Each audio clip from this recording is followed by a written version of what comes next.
안녕하세요, 여러분들. 추운 겨울이 된 지 얼마 되지 않은 것 같은데 벌써 설날이 코앞으로 다가왔네요. 저는 명절이 다가오면 생각나는 일이 하나 있어요. 그 이야기를 저만 알고 싶지가 않아서 이렇게 익명의 힘을 빌려 사연을 보내봅니다. 여러분들은 동네 친구가 있나요?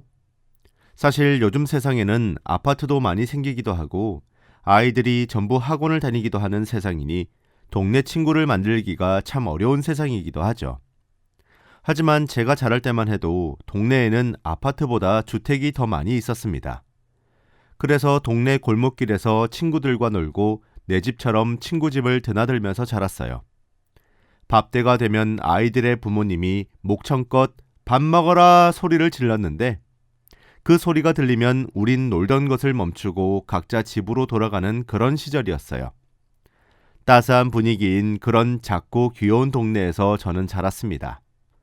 모든 동네에 반장이 있고 쌈딱이 있듯 저희 동네에도 유명한 아주머니가 한 분 있었습니다.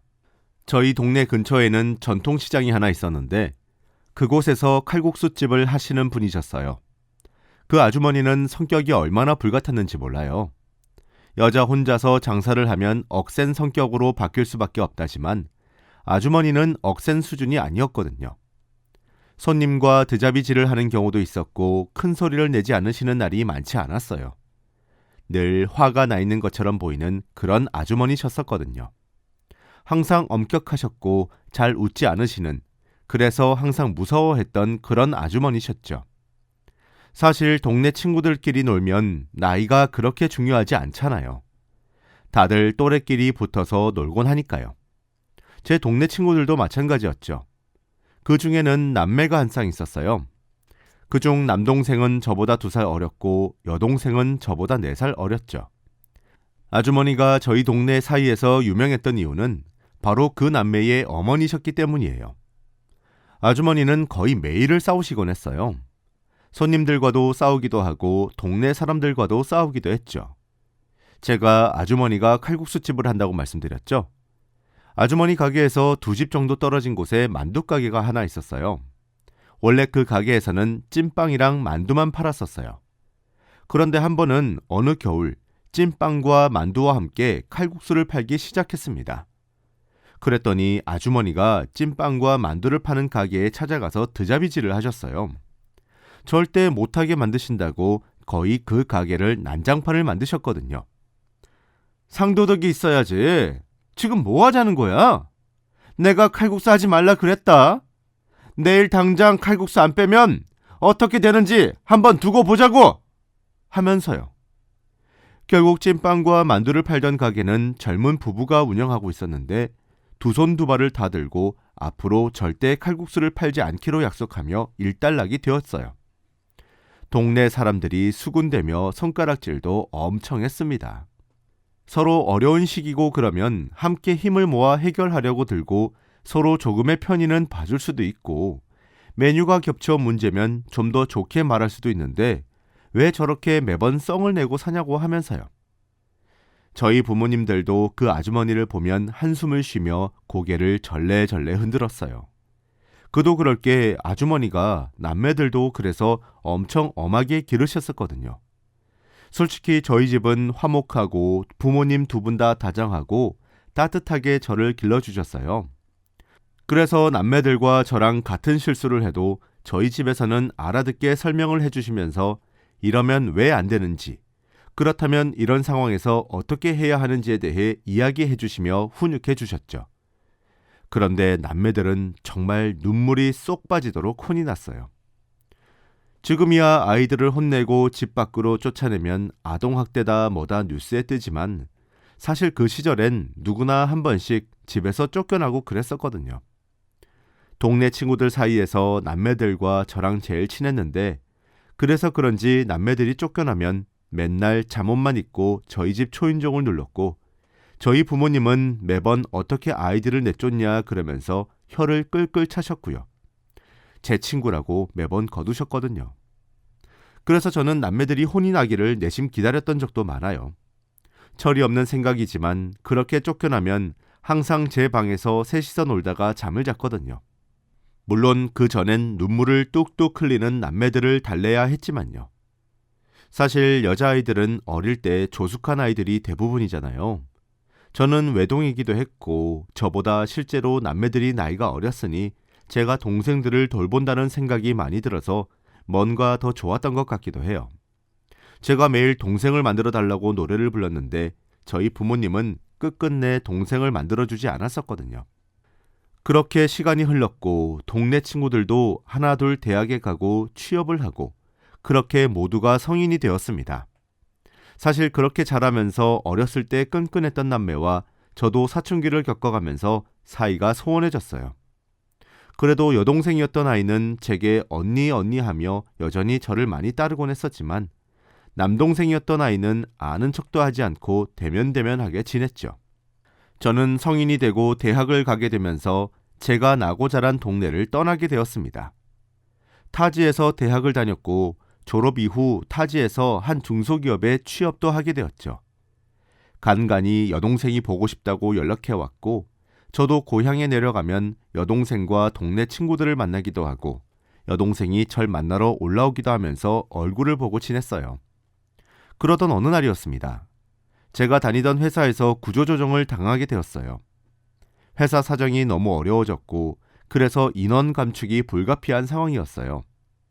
저는 이 회사에 짧지 않은 시간을 바쳐서 열심히 일을 했는데 갑자기 아무런 징조도 없이 실직을 하게 되었어요. 솔직히 눈앞이 캄캄하더라고요.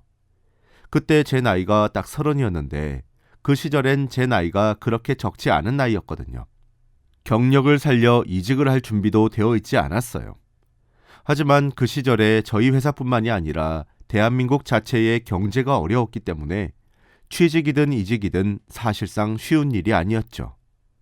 처음엔 어떻게든 버텨보려고 애를 썼고 재취업을 하기 위해 노력했지만 정말 어렵더군요. 백수가 되었다는 사실을 부모님께 알리지 못하고 모은 돈을 써가며 노력하기를 몇 달.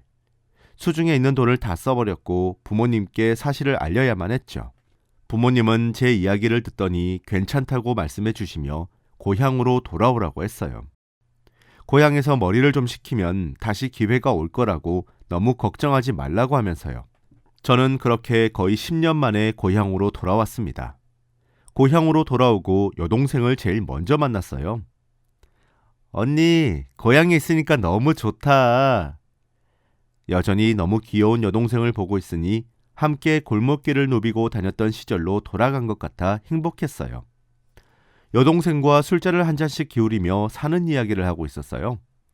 그런데 여동생 휴대폰에 전화가 계속해서 울리더라고요.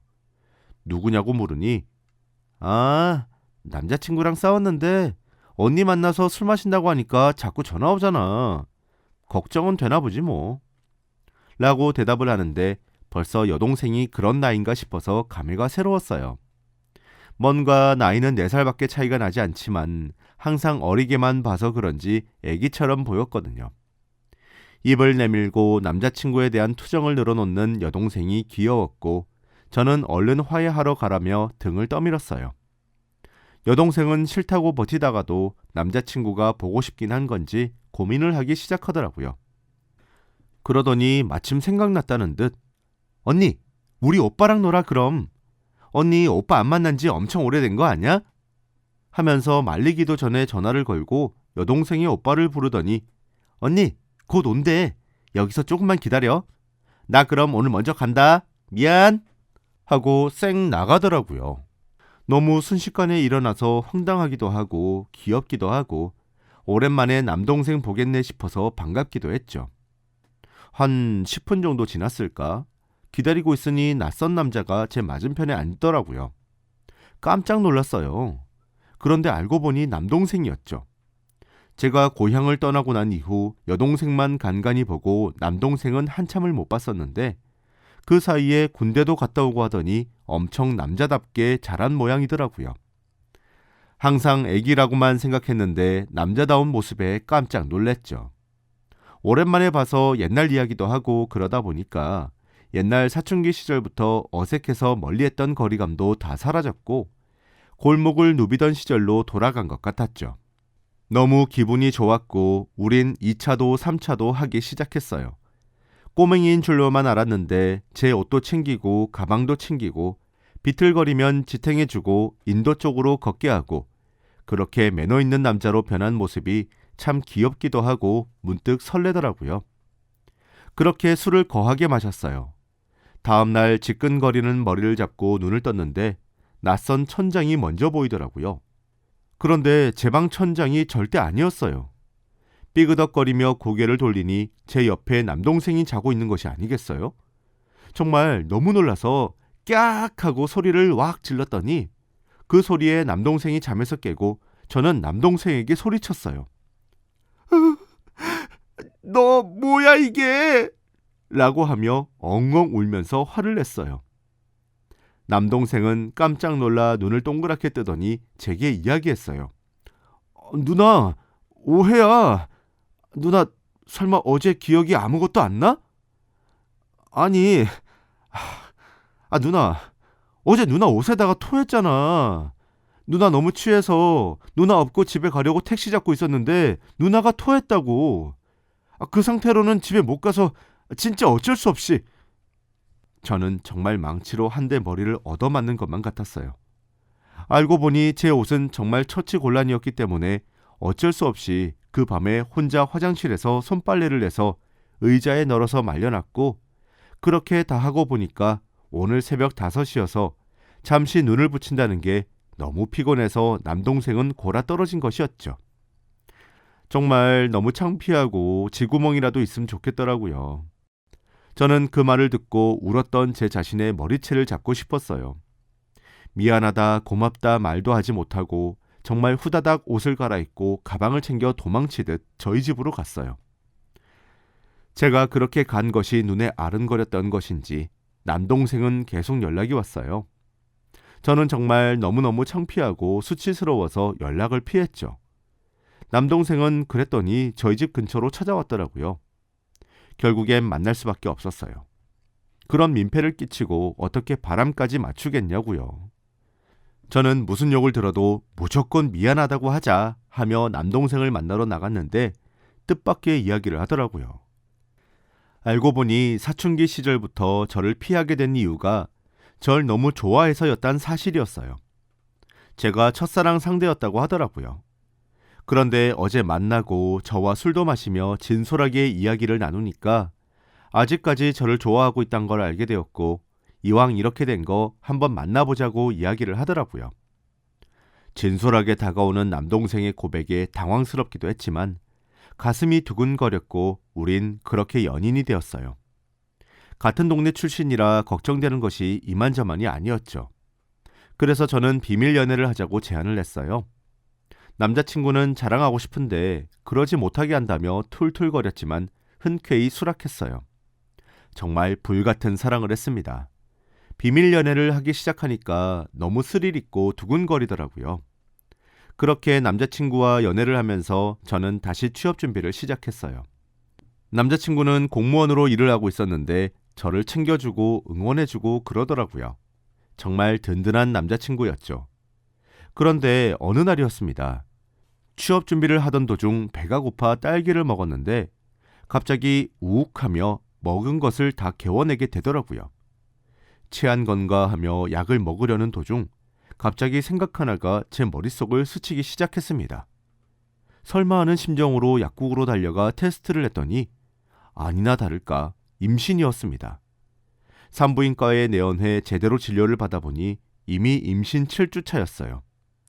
어쩐지 요즘 원래 먹던 양보다 훨씬 많이 먹고 안 먹던 음식이 땡기더니 그게 입덧이었더라고요. 남자친구에게 울면서 이야기를 하며 우리 이제 어쩌냐고 하니까 남자친구는 불안해하는 제게 결혼하자고 말했어요. 저와 남자친구는 아이를 무슨 일이 있어도 지키고 결혼해서 잘 살자고 다짐했죠. 그러기 위해서는 양가 부모님들의 산을 넘어야만 했습니다. 저희 부모님은 당연히 기절초풍할 노릇이었어요. 하나뿐인 딸을 곱게 키워놨더니 사고쳐서 결혼을 하는 것도 모자라 동네 쌈딱인 집안에 시집을 가겠다고 하니 어느 누가 뒷목을 잡지 않고 배기겠습니까? 그렇다고 해서 남자친구네 부모님께서 허락을 했느냐? 그것도 아니었어요. 오히려 저희 부모님보다 더 난리셨죠. 남자친구는 임신한 저를 두고 혼자서 이야기를 하고 오겠다고 했어요. 본인 엄마 성격을 아니 임신한 몸으로 무리하지 말라고 하더라고요. 남자친구가 얘기를 드린 그날 저녁, 남자친구네 어머니는 저희 집을 찾아오셨어요. 아니, 쳐들어오셨다고 해야 정확하겠네요. 남의 집 귀한 공무원 아들을 네가 꼬드린 것도 모자라 애를 만들어? 뭐? 결혼을 해? 네가 작정하고 몸부터 들이민 거지. 어디 직업도 없고 나이도 많은 노처녀가 감히 내 아들에게 꼬리를 쳐? 이 결혼 절대 못해! 저한테 삿대질을 하며 화를 내는 남자친구네 어머니를 보고 저희 부모님도 화가 나셨어요. 누가 우리 귀한 딸 그쪽같이 되먹지 않은 시어머니 있는 곳에 시집 보낸다고 합니까? 당신네들이 해달라고 빌어도 저희 쪽에서 사양이에요. 저는 저희 부모님을, 남매들은 그들의 어머니를 뜯어말렸어요. 순식간에 집안 싸움으로 번져버려 정말 힘들었어요. 저랑 남자친구는 절대 포기하지 않기로 약속했었어요. 그리고 저희 이야기를 들은 여동생도 저희 편이 되어 돕기로 했죠. 양가에서 차라리 아이를 지우라고 강경한 태도로 저희 두 사람의 결혼을 막으려고 했었지만 저와 남자친구는 꼼짝도 하지 않았습니다. 상처받지 않았다면 거짓말이겠지만 저는 남자친구를 믿었고 남자친구도 저를 믿으며 버티고 버텼습니다.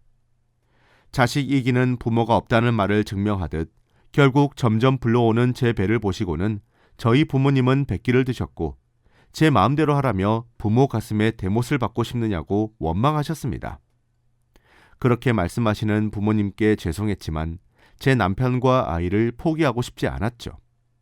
남자친구네도 마찬가지였어요. 남자친구와 여동생이 미친 듯이 설득해 결국 어머니께서 두 손 두 발 드셨고 우린 그렇게 세계의 사랑을 하듯 결혼을 했어요. 시어머니는 저를 무척이나 싫어했습니다. 결혼을 하고 난 뒤 친정과 시댁의 중간거리에 있는 고향집에 신혼집을 작게 얻었습니다. 시어머니는 저를 매일같이 가게에 불러내 시집살이를 시키셨어요. 동네 사람들도 손가락질을 했죠.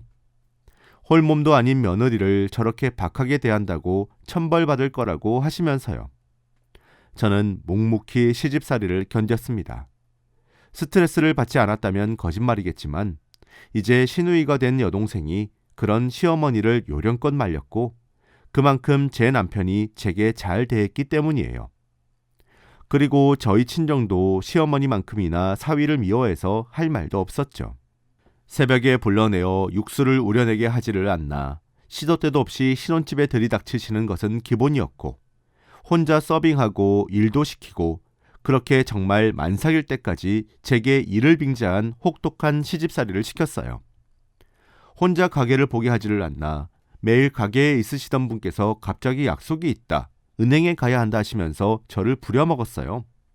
시누이가 된 여동생은 시어머니가 그러실 때마다 가게로 불이 나게 찾아와 절 도와주었어요. 저희 엄마는 그런 시어머니의 태도에 너무 실망을 하셨고 시댁 쪽으로는 발길도 끊으실 정도였어요. 결국 일을 하다가 진통이 찾아왔어요. 스트레스를 받지 않으려고 한다고 노력은 했지만 예정일보다 3주나 빠르게 진통이 찾아왔죠. 일을 하다 결국 가게에서 주저앉아 버렸고 하필 그 순간 시어머니는 자리를 비우신 상태였죠. 국수를 드시고 계시던 어떤 아저씨의 도움으로 구급차를 불렀고 병원에 실려가 바로 출산을 하게 되었어요. 소식을 듣고 친정 부모님과 남편은 헐레벌떡 달려오셨어요. 진통을 하다 결국 저는 수술실로 이동을 해야 했습니다. 예기치 못한 상황의 연속에 저는 과호흡을 시작하게 되었고 그것을 시작으로 난항을 겪게 되었죠. 결국 산모도 태어날 아이도 둘 다 위험할 수밖에 없단 말에 수술실로 이동하게 되었어요.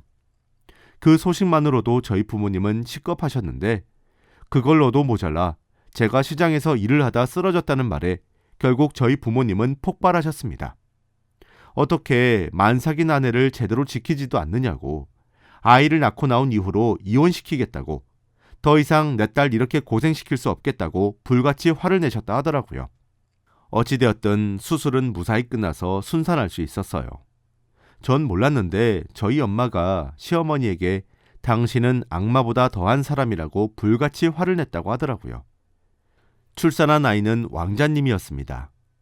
조금 일찍 나와 인큐베이터에 들어가야 했지만 그래도 건강하게 태어나 줬더라고요. 출산하고 나니 이혼을 해라 마라 난리가 났지만 저는 남편이 중간에서 얼마나 고생을 하고 있는지 정말 잘 알고 있었어요. 이 짧은 글에 시누이와 남편의 고군분투를 일일이 담을 수는 없지만 말이에요. 시어머니가 밉지 않단 말은 거짓말이겠지만 그럼에도 견디고 버틸 수 있었던 것은 시누이와 남편의 고생과 희생 덕이었죠. 시어머니는 제가 아들을 낳은 이후로 시집살이를 아예 시키지 않으시는 것은 아니지만 이전보다 혹독하게 시키시진 않으셨어요. 아들을 낳는 수술을 하면서 의사 선생님이 산모에게 스트레스가 정말 많은 것으로 보인다고 이야기를 하셨다던데 그 말을 듣고 조금 나아지셨거든요. 친정에서는 여전히 시댁을 지긋지긋하게 여기고 싫어하시지만 그래도 어쩔 수가 있나요? 그렇게 속절없이 몇 년이 흘렀어요. 저도 아들을 키우면서 마음이 많이 단단해졌어요. 시어머니의 무심한 말 하나하나에 상처받고 울기도 많이 울었는데 한 귀로 듣고 한 귀로 흘리기도 하고 시어머니 가게를 보면서도 요령껏 쉬기도 하고 그러면서요. 작년에 제 아들이 6살이었어요. 올해 7살이 되거든요. 아들은 남편을 쏙 빼닮아서 그런지 아직 아기지만 무척 다정한 성정을 가지고 있어요. 작년 어버이날에 일어난 일이었습니다. 유치원에서는 어버이날이 되면 색종이와 사인펜, 색연필 등등을 가지고 꼬물거리면서 카네이션을 만들게 해요. 매년 있는 행사처럼 말이에요. 하루는 시어머니께서 늘상 그랬듯 저희 집에 불시에 방문해서 냉장고에 반찬이 있니 없니 하면서 제게 타박을 줬고 제 남편이 그만 좀 하라며 대체 매번 왜 이러시는 거냐며 시어머니를 말리고 계셨죠. 그러다 거실에 있는 아들의 유치원 가방을 어머니가 보게 되었어요. 거기에 알록달록 종이 카네이션이 여러 개 들어있었고 시어머니는 당연히 하나 가지시려고 했었어요. 그런데 갑자기 아들이 빽 소리를 지르며 시어머니 손에 쥐고 계시던 카네이션을 도로 빼앗더라고요. 시어머니가 눈을 동그랗게 뜨면서 물으니 아들이 이거 외할머니랑 외할아버지 줄 거야! 라고 대답했어요. 시어머니가 자기 것은 없냐고 다시 되물으니 할머니는 엄마 매일매일 괴롭히는데 나는 주기 싫어! 나는 엄마가 엄청 좋단 말이야! 나는 할머니 싫어! 할머니는 나쁜 사람이잖아! 유치원에서도 다른 사람 괴롭히면 나쁜 사람이라고 했어! 라고 따박따박 대답을 하더니 이내 엉엉 울며 빼앗아가지 말라고 소리를 질렀죠. 옆에서 저랑 남편은 숨을 들이켰어요. 아들이 그렇게 느끼고 있을 거란 사실을 몰랐기도 했고 아들이 아직 어려서 그런 것에 대해 잘 모를 줄 알았는데 어린아이의 눈에도 그렇게 보이는 거구나 싶어서 씁쓸하기도 했고요. 시어머니가 저를 냉대하긴 했어도 아들에게는 손주라고 무척이나 다정하게 대해줬는데도 그러니 시어머니께서도 적잖은 충격을 받긴 했더라고요. 시어머니는 그때 말도 없이 아들을 물끄러미 쳐다보다 시댁으로 돌아가셨고 저희 부부도 따라 나서지 않았어요. 집안이 숙연해진 기분이었죠. 그런데 아들이 그렇게 울고 난 이후 시어머니의 태도가 묘하게 변하셨어요. 먼저 타박하는 것도 일체 멈추셨고 매일같이 새벽에 육수 핑계 삼아 저를 불러 제끼셨는데 그것도 부르지 않으시고 오히려 오후에 나오라고 이야기를 하시기 시작했죠. 저희 집에 이틀에 한 번은 들이닥치셔서 냉장고도 검사하고 살림살이도 검사하고 그러셨는데 그것조차 일체 하지 않으시더라고요. 그렇게 시간이 흐르다 작년 추석에 아들에게 한복을 입혀 시댁에 데려갔더니 시어머니께서 제 아들에게 물어보더라고요. 요즘도 할머니가 싫냐고 말이에요. 아들은 방긋방긋 웃으면서 아니라고 대답하고 시댁에서 준비한 맛있는 간식을 먹기 시작했죠. 그 모습을 물끄러미 쳐다보시던 시어머니가 저를 조용히 방으로 부르셨어요. 작년 추석 시어머니는 제게 사과를 건네셨습니다. 눈에 차지 않는 며느리라고 해서 그렇게 박하게 대할 이유가 없단 걸 알고 있다고 하면서요. 네가 우리 손주를 낳았을 때 스트레스로 인한 조산이란 말에, 그리고 네가 정말 위험했다는 말에 내가 너무 모질게 굴어 벌을 주는구나 싶어서 정말 미안했단다. 나는 신을 믿지 않지만 그날만큼은 네가 제발 살아주기만을 하늘에 빌고 또 빌었어. 그래도 내가 천성이 나빠 그런지 이젠 좋게 대해야지 하면서도 참 그게 안 되더구나. 아니에요, 어머님. 전 괜찮아요. 아니다. 그런데 이번 어버이날에 하나 있는 손주가 나더러 유치원에서 배웠다고 나쁜 사람이라고 화를 내며 엉엉 우는 것을 보니까, 그래, 그제서야 내가 아직도 자존심을 내세우는구나 싶었어. 애미야, 그동안 내가 미안했다. 사실 바로 다정하게 대하지는 못하겠구나. 다정하게 대하는 것이 아직 뭔지도 사실 모르겠어. 하지만 이제 너를 아껴주도록 할게. 그동안 미안했어. 시어머니께서는 제게 그렇게 진심을 다해 사과를 하셨어요.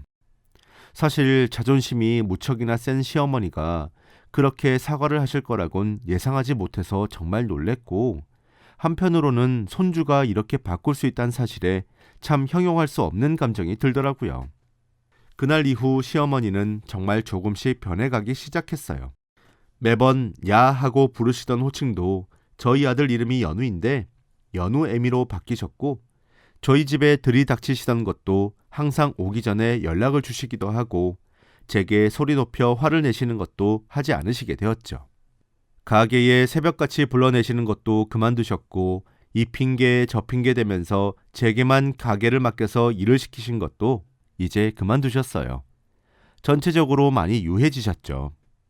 결혼 초기엔 시어머니께 인정도 제대로 못 받았고, 아무리 시누이랑 남편이 잘 해줘도 도망가고 싶었던 적이 한두 번도 아니었고, 우울하기도 했다가 화가 나기도 했다가 참 감정이 널뛰었었어요. 시어머니를 만나는 것도 여간 스트레스가 아니었었거든요. 그런데 제가 모든 핍박을 버티고 지킨 아들이 저를 다시 지켜주는 것 같네요. 며느리들은 명절마다 스트레스를 받는다고 합니다. 저도 이제껏 그렇게 살기도 했고요. 하지만 이번 명절부턴 조금 달라질 것 같아요. 아직 표현이 서투르신 시어머니께서 조금씩 제게 사랑을 베풀어 주시기 시작하는데, 참 서투르신 모습조차 이젠 귀여워 보이시네요. 저도 이제 보통의 고부 관계가 될 것 같아 앞으로의 삶이 기대가 되고 있어요. 시어머니는 우스갯소리로 제 아들이 호환마마보다 무섭다고 하세요. 제겐 복덩이와 다를 바 없는 왕자님이시죠. 앞으로도 우리 아들과 오순도순 잘 지내보려고 합니다. 여기까지가 제 이야기였습니다. 긴 이야기 들어주셔서 감사합니다.